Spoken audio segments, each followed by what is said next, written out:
Welcome to another episode on our channel. As promised, this is the first of at least two modifications that I'm going to make to the workbench that you saw in the previous episode.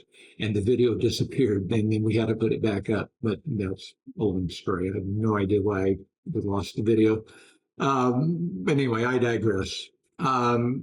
So by review, this vise actually works pretty good for certain things, but it's not as functional for 1/6 scale action figure related activities. So I decided to get this. It's made by Dremel. Dremel makes really good stuff. I got a Dremel mini grinder that I've had better part of 40 years. That long? Yeah, better part of 40 years. I've had a long time. This was not terribly expensive, though. It was about, I think I did $25. I should have looked before I started the video to make sure, but I'm pretty sure it's about $20, $25, because I remember it's about the same as this small cast iron vise. It's meant to do two things. It's meant to hold things, well, here, as soon as I get it apart. There we go. It's meant to hold things here. Of course, you can slide it out this way. But you take this part off with the handle, slide that thing off, and there's a collar that is attached to just the silver part here that will hold the mini grinder for you. So you have two hands to hold an object to bring to the mini grinder, rather than holding the object steady while you move the mini grinder to the object. It gives you the option, which is really cool. These pads, called pads, well, I guess they're softer than the plastic, but it's more, I think, of a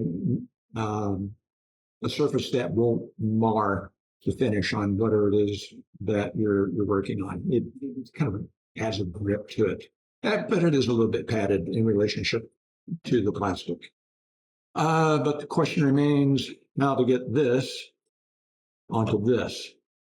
As you can see, this thing is really meant, my hand is about 4 inches wide, and I can there's probably about a 3-inch gap here.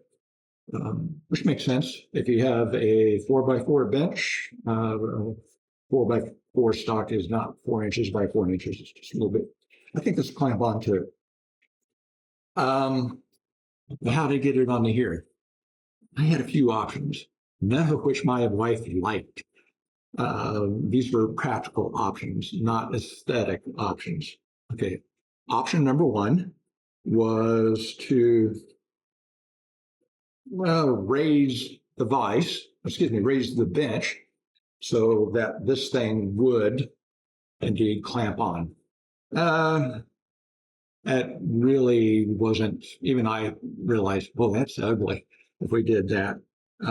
It also sort of violated the self-imposed restriction of I gotta have things on hand in terms of wood in order to make a modification.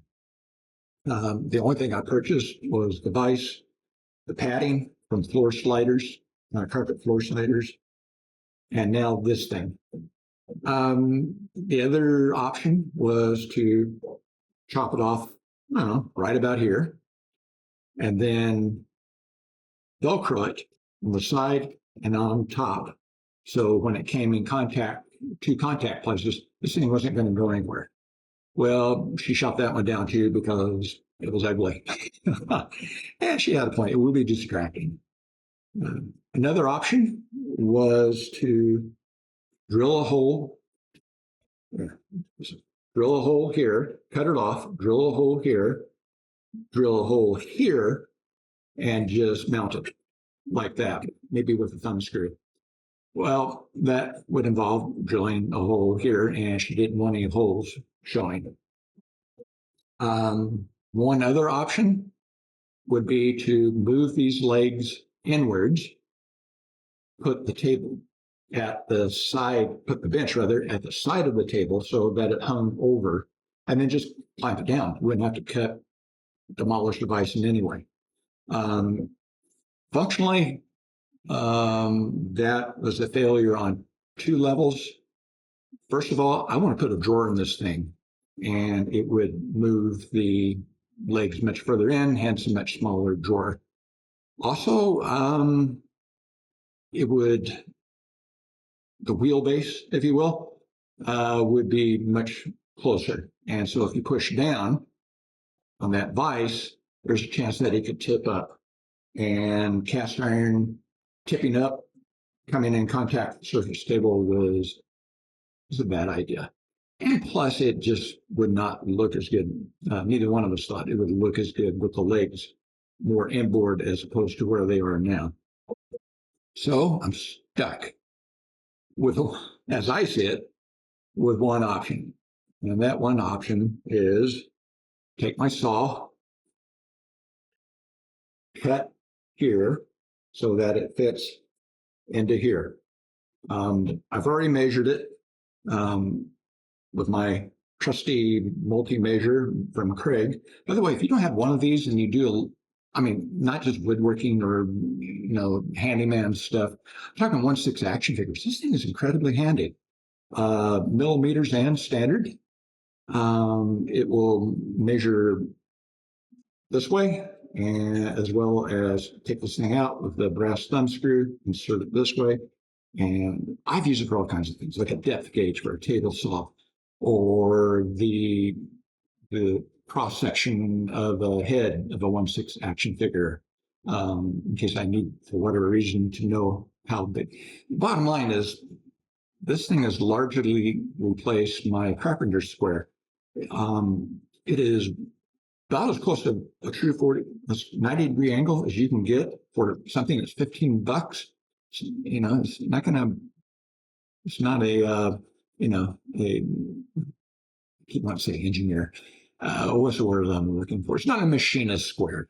I have a machinist square. I'm not a machinist. I just like buying cool stuff sometimes. But this thing is $15. It's pretty true to being 90-degree square. You can also take it out and slip it through here, and it's a real solid 45 degrees if you need that for whatever reason. But again, I digress. It is the measurement from the top of the vise to this support right here is, drum roll, I knew this before I started the video, just a little over 2.5 inches. Or for my friends in Europe and, well, anywhere else on the planet besides the United States and 12 other countries, just a little short of 6 millimeters. So I'm going to cut this thing, as much as it pains me to do so. I'll measure down 6 centimeters, or just a little over, or a little short rather, 2.5 inches, and cut it. And the intent is, once this part is gone, this will fit nicely into here, clamp it, and extend this thing out, and it will hold, hopefully, most anything she throws at it. So with that said, I'll take a real short break for you, and I'll be right back. Okay, I'm back. It was just a cut. What can I say? Full disclosure, I had every intention of using a handsaw, Japanese pull saw, a big one that you get from Lowe's on this, but this plastic is really tough stuff. So even though I was cut would not have been terribly deep, I was starting to get a little off. So I cheated and used a power saw, what can I say, chop saw. It cut nicely. This was not in it. It comes apart pretty easy. Just take that thing and just screw this thing out. So it cuts easier. This is not in the way. I am going to keep this though. because I have not given up on um, finding a way to clamp this thing onto here. So I'm going to hang on with this for a little while. And who knows, maybe she can use it for a diorama or something. Crazier. She's used crazier things in the past. So I'm going to hang on with that for a bit. I really hated destroying this thing. But let's see if it works. So, up a little bit. So it's going to ride up a little bit because the vise is up because the legs are too short for the vise. Let's clamp this thing down.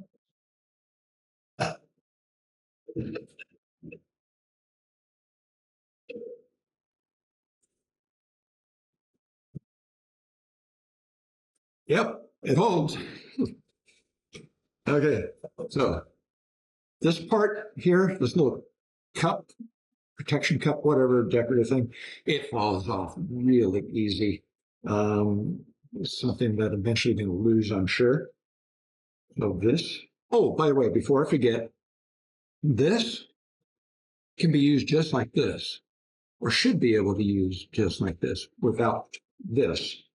Um, what's weird though is that, as you can see, the thing is convex, which I guess maybe I can't find a practical purpose for it. There's nothing in the instruction manual.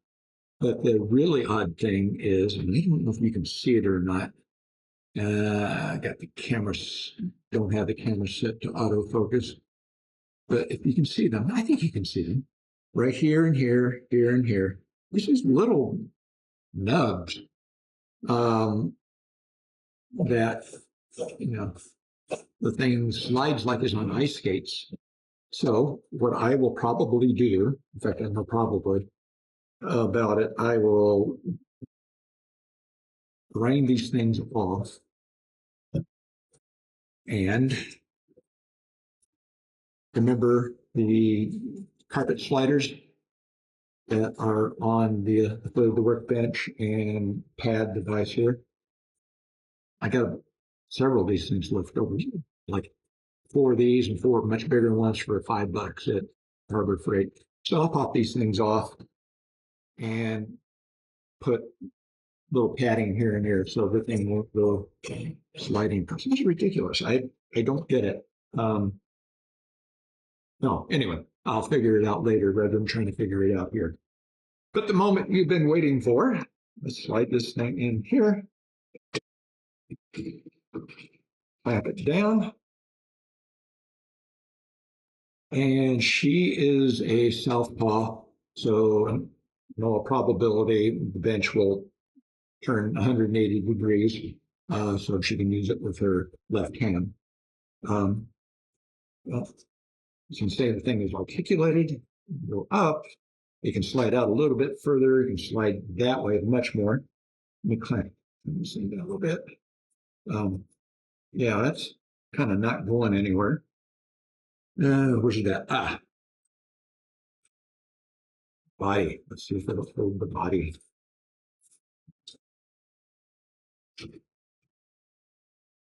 Okay. It's only gripping the upper torso because the chest is wider than the hips. But you know what? It works. Obviously, if it works this way, it's going to work really well. That way, I won't even bother with that. But I don't know if you remember this ugly head.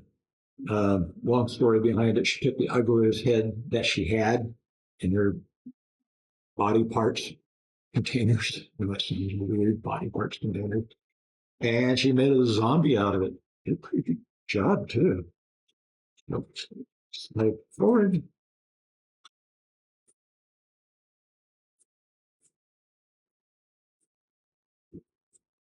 And that head is not going anywhere. Loosen this thing up, and you can all kinds of different angles for painting that you want. That's about as far as it'll go that way. And of course, that way. So yeah, it works. Pain me to chop it up, but it works for its intended purpose. Um, One or two other ideas, although she probably won't go for it because it involves putting holes in the table. So I guess that's it. It's pretty straightforward. You take a Dremel vise, you chop about a little more than 2 1/4, a little less than 2.5 inches, 6 centimeters off of it. You stick it in a Amazon or Lowe's vise. It's the same vise made by Irwin. As a reminder, I went through 4 of them, 4 at Lowe's. They apparently got a bad lot because it would not move. So the 5th one was a charm. I got it off of Amazon. Um, that's it. Cut vise, and I think it's going to work for her. The next hack, for sure, scheduled is I'm going to put a drawer here for X-Acto knives, little flush cutters. Maybe I'll put a divider in it this way so she has another place to put her paint brushes. We'll see. I've never made a small drawer like this before. Going to be watching some YouTube videos, but the limitations will be the same. I will use materials I have on hand. I won't buy any more materials. And buy on hand, that also means pallet wood. And trust me, when you're getting free wood, as pallet wood is free wood, it's like getting a free puppy. There really isn't such thing as free pallet wood. The wood is, generally speaking, kind of garbage. It's not straight. And there's a lot of elbow grease in disassembling the pallet. So, enough rambling. I hope you've liked what you've seen. If you have, consider giving us a thumbs up, hitting the subscribe button, hit the alert button too, because we try to put up a video pretty much every day. Don't always succeed, but we do try. So, in the meantime, everyone, have a great day.